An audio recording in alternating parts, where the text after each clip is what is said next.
Elhamdülillah, innel hamdalillah, nahmaduhu ve nasta'inuhu ve nasta'gfiruh ve na'udhu billahi min şururi enfusina ve min seyyiati a'malina. Men yehdihillahu fela mudilla leh ve men yudlil fela hadiye leh. Neşhedü en la ilahe illallah vahdehu la şerike leh ve neşhedü enne Muhammeden abduhu ve rasuluhu erseleh.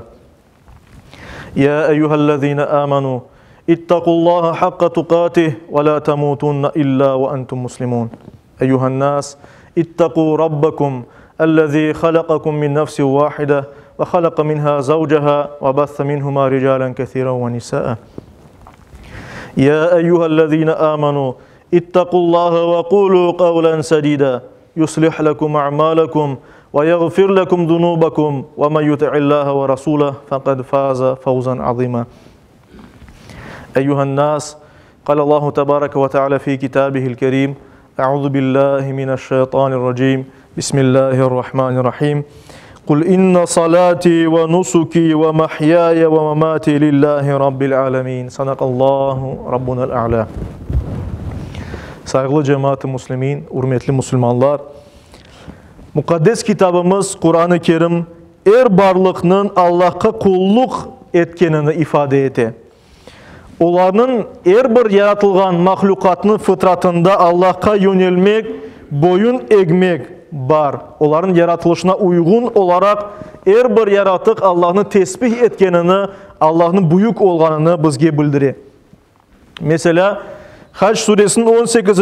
ayetinde Allah-u Teala böyle ayta: "Görmeysin mi köklerde ve yerde olganlar, güneşde, ayda, yıldızlarda, dağlar, terekler, hayvanlar ve insanların çoğu Allah'a secde eti, yani ibadet alandadır." Yüce Rabbimiz Mulk suresinin 2. ayeti kerimesinde hayatını ve ölümünü kim daha güzel işler yapacağını sınamak için yaratkanını bizge bildirir. Ona göre de bu imtihan dünyasında insandan salih amel, güzel hareketler yapması beklenilir. Yani bir Müslümana ancak iman etmek yetmiyor elbet. İmanla beraber hareket gerek. Allah-u Teala Kur'an-ı Kerim'de Ankebut suresinin 2. ayetinde böyle buyuruyor: İnsanlar imtihandan geçirilmeden sadece iman ettik demelerinin bırakılabileceklerini bellediler mi?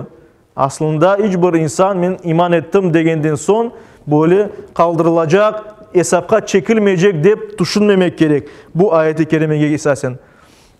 İman etkenden sonra amel etmek gerek, hareket etmek gerek. Bu yürekte olan imanını sözle ve yapkan hareketlerimizle tasdik etmek gerekmiz ve böylece savap kazanmak gerekmiz. Devamlı her bir Müslüman bu alda olmak gerek. Müslümanın yüreğinde olan şu imanı onu güzel işler yapmağa, Allah'a kulluk yapmağa teşvik etmek gerek, yönlendirmek gerek. Yüce Rabbimiz Allah-u Teala her bir insanın, her bir Müslümanın ona ibadet etmesini istiyor. Ve mesela Hicr suresinin 99. ayet-i kerimesinde bildirilgeni üzere Allah-u Teala peygamberimizge böyle emir etti. Ve sana ey peygamber, kes gelecek ölüm gelgenge kadar Rabbine ibadet et de buyura. Yani peygamberimiz bütün ömür boyunca ölümge kadar ibadet etmek gerekedi. Ve biz de peygamberimizin ardında ketkin bir ümmet olarak her daim ibadet alanda ömür boyu devamlı olmak gerekmez. Saygılı cemaat-i Müslümin, hürmetli Müslümanlar, Allah-u Teala kolumuzda olan her şeyini bergen. Ve ona göre Allah'ın hakkı var ki kolumuzdan her şeyini almağa. Ama Allah-u Teala bazı bir şeylerini bizden isteyi. Vaktimizden, malımızdan bir küçükene kısmını ayırıp Allah yolunda başka insanların ve özümüzün faydamızda olacak şeylerini yapmamızı bizge emir etti. Ve en evvela ibadetlerini, yani farz olan ibadetlerini yapmamızı bizge buyura. Lakin bizler insanlar olarak insanlık ağladığımız kimerde unutamız, kimerde ihmal etemiz Allah'ın buyurganlarını yerine getirmeye. Mesela bazı vaxtlarda bazı insanlar böyle aytalar. Namazını qartayganda kılarım. Ya da pensiyaya çıkkan son acılıkka bararım. Ya da bütün ihtiyaçlarımızı karşılağandan son Allah yolunda sadaka veririm deyip ayta. Ve böylece böyle insanlar, böyle Müslümanlar ibadetten ve savaptan uzaklaşalar, mahrum kalalar. Bu yapılgan ibadetlerinin savabını alıp olamaylar ve hatta farz olan ibadetlerini yerine getirmeyenleri için bunun hesabını da verecekler. Elbette böyle halde tövbe etip mutlak böyle yapılmayan farz ibadetlerinin kazasını yerine getirmek gerek.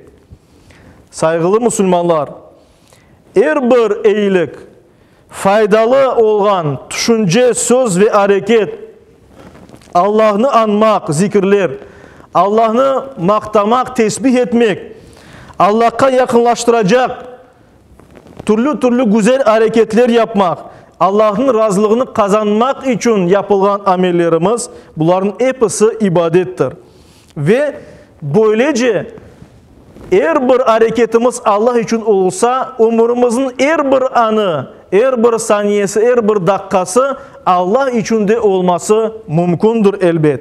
Ve hatta bir insan yukuğa yatkanda bile men vaktinde yatayım da sabah namazına turayım dese, bu niyetle yatsa Allah-u Teala o yuklağanı için ona savabını verir inşallah. Ve ona göre de iyi niyetlerimizin her daim Allah için yapılmasına dikkat etmek gerekmez. İşte saygılı cemaat-i Müslümin, her birimizin Müslümanlar olarak bazı bir vazifelerimiz var. Yani mutlak yapılacak ibadetler var. Namaz, oraza, hac ve zekat gibi. Bundan gayrı Allah-u Teala bizge şu dünyada mesuliyet bergen, bazı bir vazifeler yüklegen. Mesela ana babamızga bakmak, soy sop bağlarını gözetmek, komşularga, fuqarelerge, yetimlerge onların haklarını vermek, yardım etmek. Türlü muhtaç insanlarga, hasta insanlarga, kart ya da sakat olan insanlarga, hasta ballarga mesela yardım etmek gibi bizge imkanlar berdi, vazifeler berdi. Bunlarını biz elbette ki yapmak gerekmez. Bir Müslüman her daim güler yüzlü, güzel söz aytkan, her daim selam etken birisi olsa, yapkan her bir bu hareketinin savab kazanır inşallah. Müslüman bundan da gayrı başkalarının haklarını gözetir, başkasının hakkına kırmaz. Ne malına, ne şerefine, namusuna leke atacak bir söz aytmaz elbet. Ve elbette bir Müslüman her daim kazançının helal olmasına, mağlay terinin kazanmasına bakmak gerek. Ve hatta eğer bir Müslüman Peygamberimizin meşhur hadisine göre aklında günah yapmak, haram işlemek olsa bile o niyetinden vazgeçse, ben bu haramlı günahını yapmayacağım dese, özünü toktatsa, bunun için bile savap alır, savap kazanır. Yani Allah-u Teala bizge çok imkanlar verip bütün ömrümüzü savaplarla doldurmak, donatmak için. Yani her bir Müslüman, her bir mümin böylece bakmak gerek buna. Allah-u Teala'nın bergen bizge fırsatlarına. Yüce Rabbimiz bu noktayı nazarından ayet-i kerimede böyle buyura. Enam suresinin 162. ayetinde. Ayet ey Muhammed peygamber ve Müslümanlar siz de ayetiniz.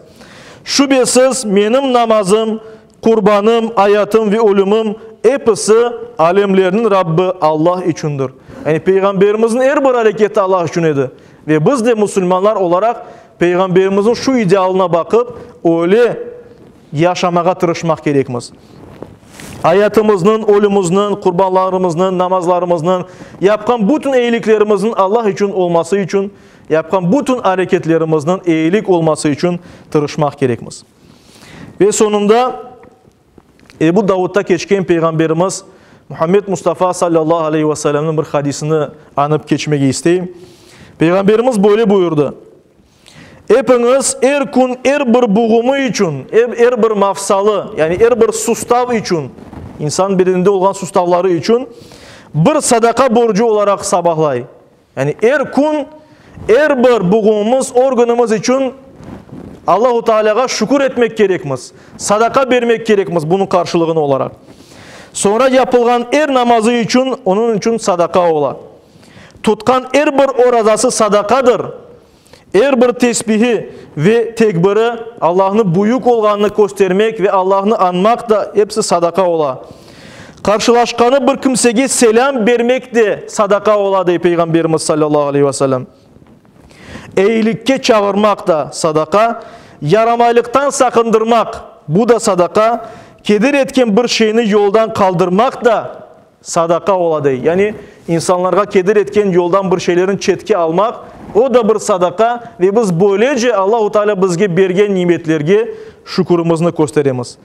Aysa muhterem cemaat, Yüce Rabbimiz her birimizge umurumuzun ibadetle bezetilmesini, böyle renkli olmasını, mana kazanmasını, savap getirmesini nasip eylesin inşallah. Dinimizin temellerini öğrenmeye, dinimizni yaşamağa, başkalarga da yaşatmağa sebep olmağa nasip eylesin. Yüce Rabbimiz dinimizni ayakta tutkan, dinimizin yayılmasına destek etken mekanlarımızı, camilerimizni her daim ayakta olmasını nasip eylesin. Bizge onların ayakta kalması için yardım etmeyi nasip eylesin inşallah. Bizim sadaka-i cariyelerimiz olsun. Ve şu arada etrafta olan yamanlıklardan, şu cümleden yukucu hastalıklardan Yüce Rabbimiz her birimizni, cümle insanlarını korçalasın. Hasta olan ağalarımız, tatalarımız, kardeşlerimizga ise en tez vakitte acele şifalar nasip eylesin. Yüce Rabbimiz her daim iyilikler her birimizge nasip eylesin. Yakınlarımızla beraber amin.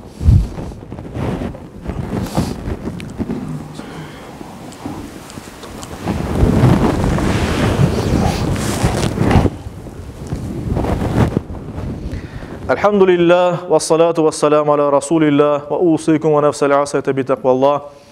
İnnallâhu ve melâiketehu yusallûn alen nebiyy. Ya eyyühellezîne âmenû sallu aleyhi ve sellimû teslîmâ. Vardallâhum man khulefâl erba'a Ebi Bekri ve Umar ve Uthman ve Ali ve en sâiril âli ve sahâbeti ve tabi'in ve men tabi'ahum bi ihsânin ilâ yevmiddin. وعنا معهم بعفوك وكرمك يا أكرم الأكرمين ويا أرحم الراحمين. اللهم أعز الإسلام والمسلمين. اللهم أعز الإسلام والمسلمين. اللهم أعز الإسلام والمسلمين واحمي حوزة الدين ودمر أعداء الدين وألف بين قلوب المسلمين ووحد صفوفهم واجمع كلمتهم على الحق يا رب العالمين. وانصر دينك وكتابك وسنة نبيك محمد صلى الله عليه وسلم وآله أجمعين. عباد الله إن الله يأمر بالعدل والإحسان وإيتاء ذي القربى وينهى عن الفحشاء والمنكر والبغي يعظكم لعلكم تذكرون. صدق الله العظيم وأقيموا الصلاة.